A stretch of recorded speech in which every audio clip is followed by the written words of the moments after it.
let's go to the Thursday night game this week, and it is the Florida Gators traveling to Utah, and the Utes here, man.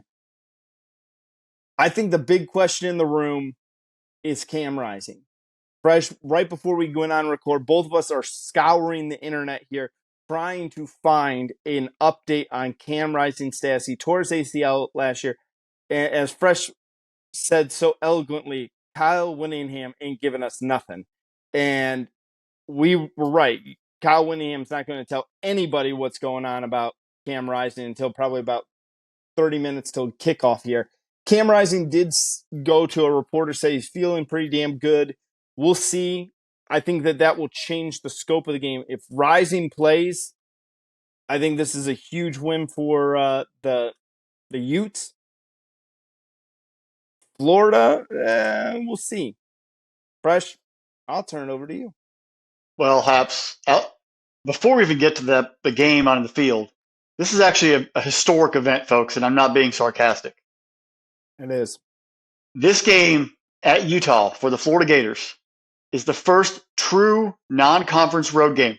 We're going to take out neutral site games. We're going to take out bowl games. It's the first true non-conference road game outside of the state of Florida since 1991 when they went to play Syracuse and lost. And Spurrier at that point made sure they never left the state again. Let that sink in because it is 2023. But what makes this even crazier is the last time they won a true non-conference road game was 1989 outside the state of Florida.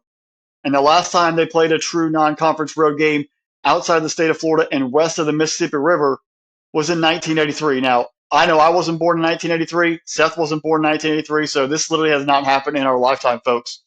This is something that Gator Nation has not experienced in a long, long time. Obviously, when Spurrier got there, they won. They made tons of money. They forced everyone in the swamp, built that motif and mystique, whatever they wanted. And you know what? More credit to them, more power to them. It helps when you have Florida State as one of your non-conference rivals. But this is a big-time event, them traveling outside the state and going west. So that has obviously nothing to bear on the football game, but just think about the schematics of how they've been the past 30 years, basically, and what the playoff has changed, how the college game has changed, where now you've got to travel and play premier opponents left and right and across the country. Now, with that said, when it comes down to the football game, outside the Cam Rising health situation, how does Florida replace Anthony Richardson? He was an offensive machine last year by himself. He could run it. He could throw it. He set up the running game. The play action on him, boots, everything he brought, the dynamic-wise, helped this team grow and get to where they were. They were 6-7. They had some games they looked pretty impressive in, or at least competitive in. And there's some other games where they looked downright terrible. And then there's games like the Tennessee game where they stormed back and almost won that football game. They were a complete hodgepodge, but Richardson was the one who was able to keep that offense with the mixing parts they had going in the right direction. There's a reason why he got drafted in the top 5 in the NFL. The kid was dynamic. How do they replace him? Seth and I, if you've heard this podcast, we are not big fans of Graham Mertz. Graham Mertz at Wisconsin, Paul Chris says they misused him. People are saying that he could be like the new Michael Penix Jr. or Bo Nix and make a transfer out and new scenery and dominate and put up points. Let's tap the brakes, folks. This guy's a pocket passer, and his ability to read coverage is few and far between. He's going to need a very, very, very strong running game and very simple passes to be successful. When he's at Wisconsin, he had two five touchdown pass games in his career. One in his very first game versus Illinois and one versus Northwestern. When you remove those 10 touchdown passes in those two games, he then produced a career statistic line of 58% completion percentage, 28 touchdowns and 26 picks in 32 games. That is not some guy I'm screaming, this guy's about to blow the tops off of people and tear it up. There's still going to be a lot of struggle in his game. He does not have the legs like Bo Nix. He doesn't have the arm strength like Michael Penix Jr. So where are we going to find this dynamic pass game? It's got to be simplified, and they've got to run the football successfully. He's got to make simple play-action passes and manage the football game. That's how Graham Mertz is going to be successful. So that right there falls not just on him. That falls on the running backs. It falls on the receivers, the offensive line, and Billy Napier to call a better football game. You don't have the dynamic athlete behind there to run around and save you on bad plays or botched plays or broken down plays. You now have got to trust all 11 on that football field, and that means everyone's got to be accountable. Does Florida have athletes? Florida's always going to recruit pretty good players. They're going to have talented athletes there. But offensive line, that's the real question. Can they block? Can they protect Mertz? Mertz can't run away like Richardson did. I want to see how this turns in this season. And this first game against a very, very good defense in Utah, this is going to actually be a very good test for the Billy Napier staple on the program and where they are going forward. Now it comes down to Florida. If he's not going to be able to, if Mertz is going to be able to throw the football, I do like what they have in the running back room. Trevor Etienne, Montel Johnson Jr. The two of them are a dynamic duo. I don't think they're on the Penn State equivalent, but they're definitely probably one of the top 10 combos in all of college football. If these kids get going, they have explosive speed. Who's the third back? I think we're still trying to figure out who the third back was. They thought they had it, but then unfortunately Cam Carroll got an injury and out for the year.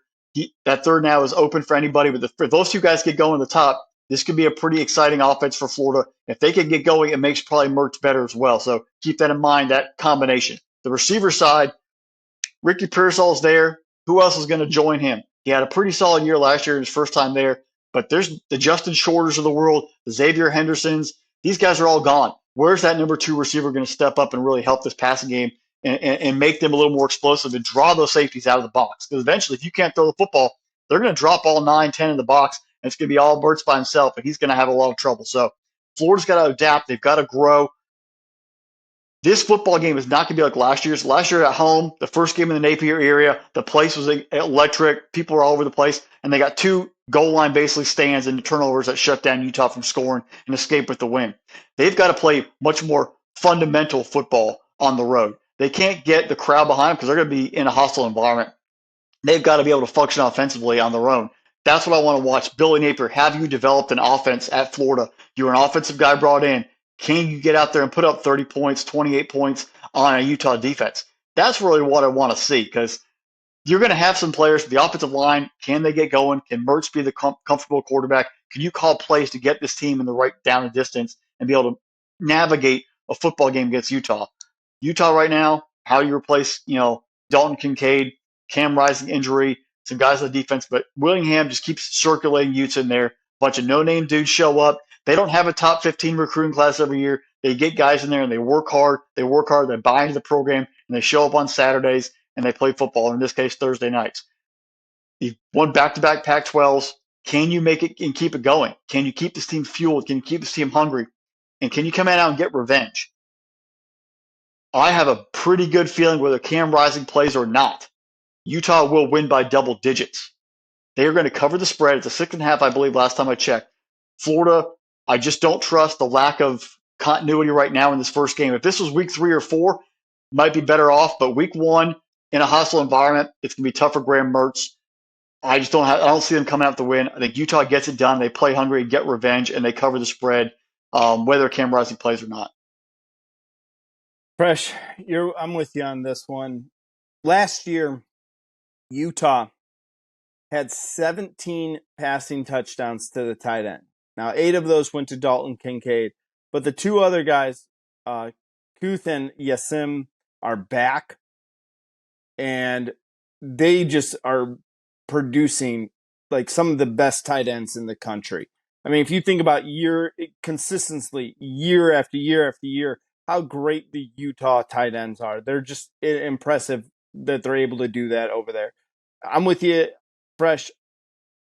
Everyone knows how I feel about Graham Mertz. I think Graham Mertz was one of the worst quarterbacks in college football last year. And the fact that Florida is trying to prop him up to be something that he's not, I don't think that highly of him. I really don't.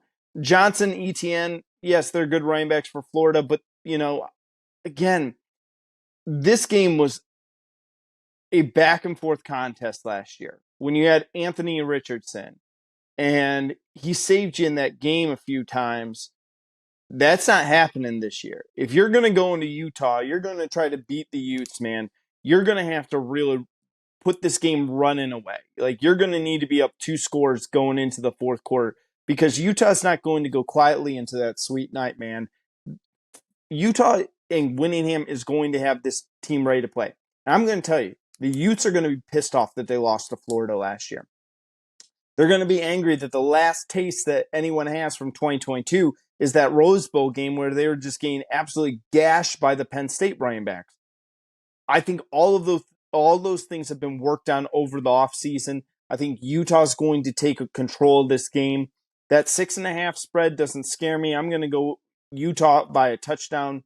If it goes a little bit more than that, if you start getting double digits, that's where it scares me. But I really think that, hey, Florida wants to say all that they want to say, but Vegas still has them. I think their over-under is at like 6.5 right now for wins for the season.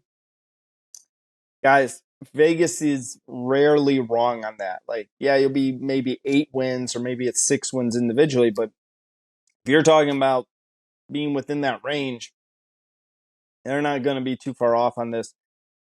I like Utah in this game big time. If Cam Rising plays, then watch out. Seriously, watch out. And you kind of look at what Billy Napier, coach under Nick Saban, he's been around under Dabo. They both bring physical offensive lines and physical defensive lines. I don't see what Napier's done right now at Florida to get that point. And if you're going to go play Utah, this is probably your best competition of being a physical football team.